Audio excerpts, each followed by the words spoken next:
Welcome friends to another r/MaliciousCompliance video. If you want to do one easy nice thing today, all you gotta do is hit those like and subscribe buttons down below. That said, our first story of the day is by SuperChick9235, Stamp of Approval. I'm a home health nurse in rural Pennsylvania, and one of my patients live in a little village type area on the edge of a bigger town.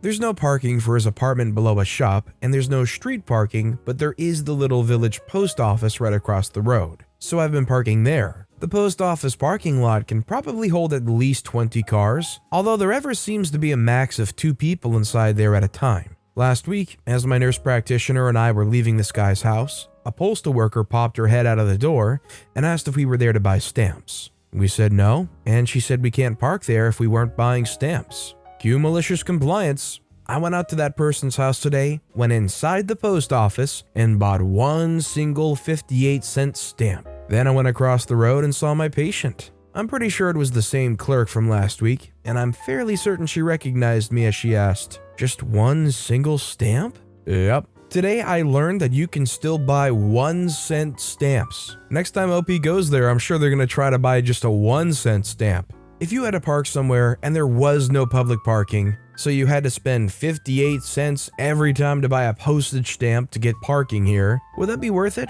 58 cents isn't too bad to pay for parking, right? Let me know in the comments down below. Our next story is by Roses for the Monsters. Malicious compliance at the convenience store. Don't throw away anything? Okay, you got it. This happened when I worked at a convenience store many moons ago. The original owner, the woman who hired me, basically left the shift managers running the shift. If there were out-of-date products, the shift managers were allowed to throw it away without specific permission from the GM or the owner. The GM and owner trusted the shift manager's judgment. About 6 years into my employment there, the original owner sold the business. The new owners kept on all the staff, but we were basically told that the owners were in charge, and the employees were to do nothing without permission. Even the shift managers were not allowed to throw away anything without the owner's permission. The new owners were notorious for recycling old, outdated food. It was disgusting. If there were outdated sandwiches, they made the employees take the deli meat off the stale/soggy roll, put it on a fresh roll with fresh lettuce and tomato, and put it back out for sale. The same with outdated canned foods and such. They would make the employees cook the outdated canned food for the hot food bar. It didn't take too long for them to decide that I was throwing away too many products. Basically, because I absolutely refused to recycle the sandwiches, I was told that I was not to throw away anything without consulting one of the owners first. Enter malicious compliance. I got a box and put everything in it that I was going to throw away for the entire shift. If I swept the floor, I dumped the floor sweepings into the box. Customers didn't want the receipts? In the box. Bank wrappers from the $1 bills?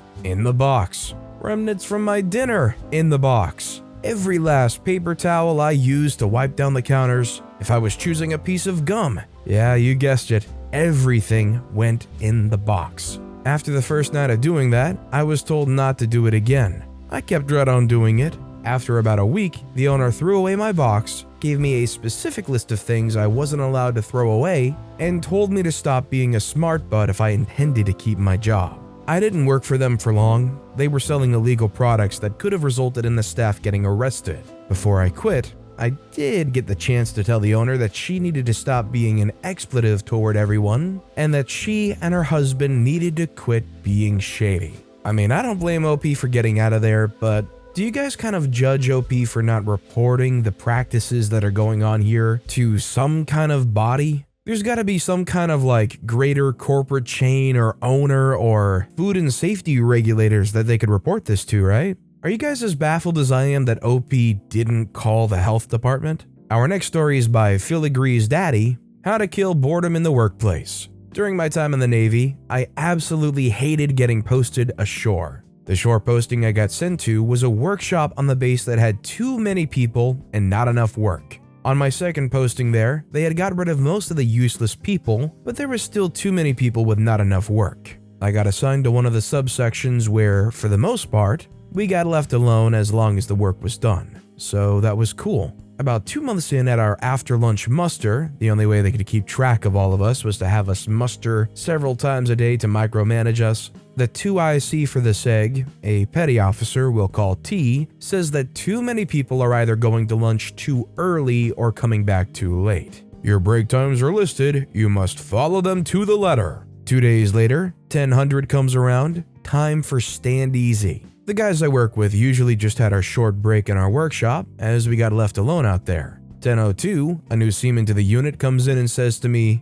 "POT wants to see you." I give him a thumbs up as I had a mouthful of biscuit and watched him walk away. I then reached for my next biscuit. My teammates asked if I was going to see the PO. My reply, after stand easy. At 10:19, stand easy ended at 10:20. I walked into the office. The first thing I heard, "Where have you been? I sent SMN newbie out to get you 20 minutes ago." My reply, "But you said on Monday we had to adhere to our break times." Everyone else in the office had that "oh no he didn't" look, and I could almost see the smoke coming out of POT's ears until we hear the chief laugh from within his office. Fast forward a few months, I'd been moved to another subsection there, again 90% left alone and self-managed. The manager of the collection of workshops we belong to, Lieutenant Commander usually engineering, rotated out. The new boss was doing a quiet walk around to get a feel of the place. He saw the number of guys sitting around on their phones. Next morning,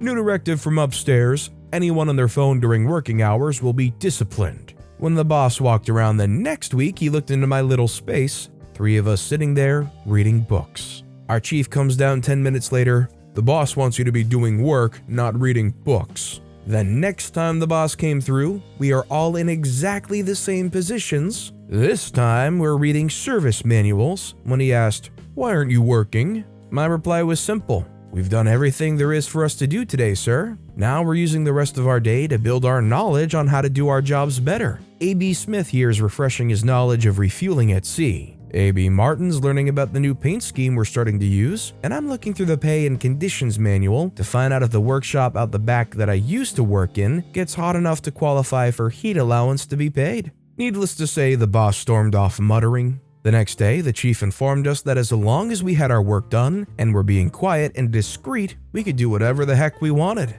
Gods, was it good to get back to sea and do some meaningful work. Sailors are meant to be out at sea, they're not meant to be locked up in some shed. I just love the visual there with the phone then reading. It's like a montage, and you can imagine the playful music. Every single day this guy walks through, and every day they're a little bit more and more compliant. Some whistly toyful tune every single day. He glances over, sees them on their phone, the guy goes, "Urgh." Next day they're reading, "Urgh."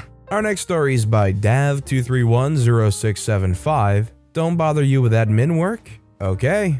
Not something I did, but something I saw firsthand over 2 days. Years ago, I worked as a registered nurse on a high dependency ward. Whereas on a normal surgical ward for a morning shift, you would get 6 to 8 patients, on our ward you would get a maximum of 3. Think involved patients with multiple conditions. It was not unusual, as an example, to have a physiotherapist, 2 nurses, and a wards person, or 2, to help walk a patient, using a rollator, to the bathroom in the morning for their shower. Not because they were heavy, just because of all the pumps and drains that had to come along for the ride, and for their safety. We had a pretty high turnover of staff, about 50% per annum, with the average time someone stayed with us being 12 months. Some left after a year because they could get easier and better paying jobs elsewhere. Some left because of the workload. I left after 3 years because I moved 200 kilometers away.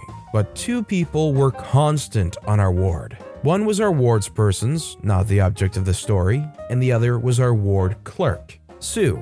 I'll use her real name as I'm pretty sure that was her name. It's been more than 2 decades. And it's a fairly common name. Sue had been there for years, and she was really good at her job. She knew how the place ticked. One morning shift, Sue got absolutely upbraided by one of the new registered nurses on our ward. I can't remember her name, it doesn't matter, so let's call her RN Myopa. Whatever it was about, it wasn't actually important, and I was there. I was well past my 12 months there, so I was an oldie. The organizational culture on that ward was that we were a team. Remember the story about taking a patient to the shower, often needing 4 or more people to help? It was not unusual to come back after one of those shower trips to find that for your other patients, other nurses had done your dressings for you, made a bed or two, showered one of your patients, gave out meds, whatever. You didn't have to ask, it just happened. You did the same for the next person when they were tied up. That's just how the place was.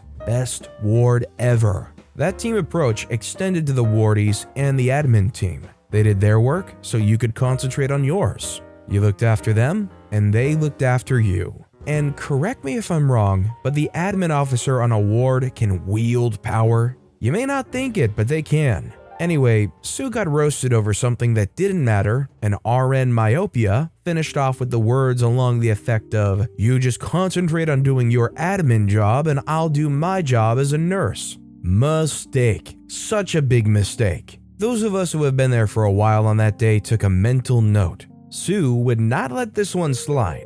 Next day, we had almost the same team on deck. Normal weekday morning, busy ward. In the middle of the showers, dressings, meds, mobilizing, attending to activities of daily living, OBS, making beds, tests, ward rounds, and everything else, a theater orderly shows up for one of RN Myopia's patients to take them to the theater, but they aren't ready. The one person who could answer the phone didn't pass the message that the theater was coming down for the patient for surgery. We watched with amusement, side eyes, as RN Myopia dropped everything to try and prep the patient while the orderly waited. Quick shower with chlorhexidine soap, run through the pre-op checklist, the whole shebang. We made sure her other patients were looked after, but there wasn't any way we were going to get involved between her and Sue. Just as some 15 minutes or so of work was finished in 5 minutes, Sue comes around the corner before the wardie heads off with the patient and squares off with RN Myopia,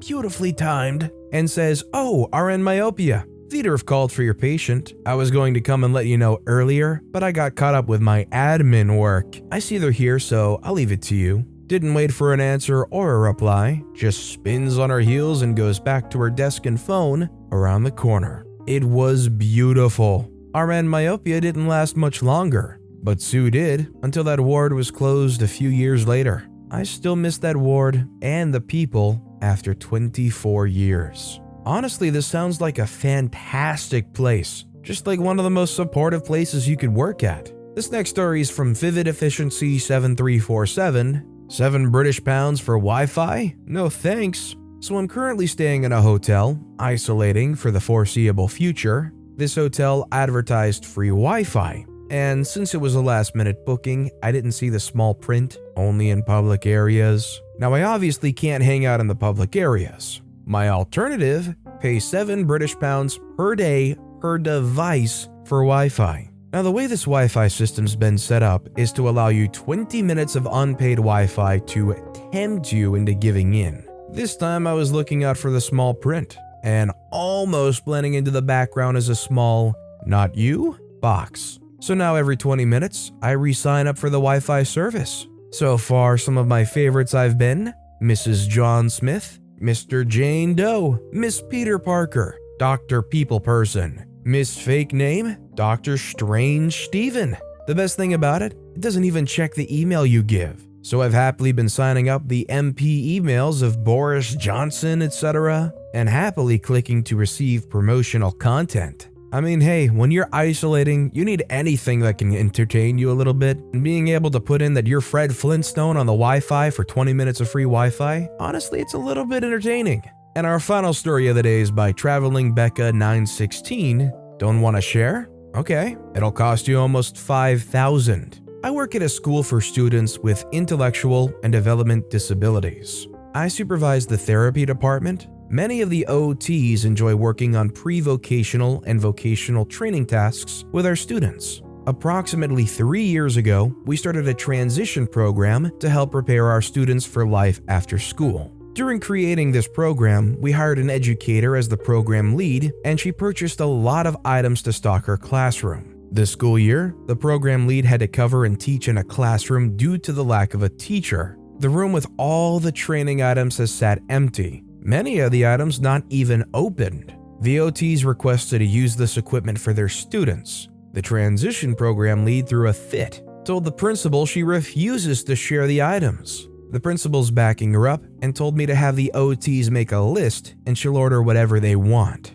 I just submitted the list with close to $5,000 worth of items. I know most of the same items are sitting in that empty classroom, but the OTs will gladly use our own. Don't you love the fact that even when schools are notoriously struggling for funding and short on supplies, the principal can understand pooling the resources? You know, a reasonable and optimal strategy that helps the kids? Nah, that makes too much sense. But with that being said, that's all the time we have for today. So of all these stories I've read today, which is your favorite and why? Let me know in the comments down below. And if you haven't yet, if you could like and subscribe, that would mean a lot to me. Whatever you do, whether it's liking, subscribing, turning notifications on, all of it helps grow this channel and I appreciate the heck out of it. So until next time, I'll see you all tomorrow with some more stories.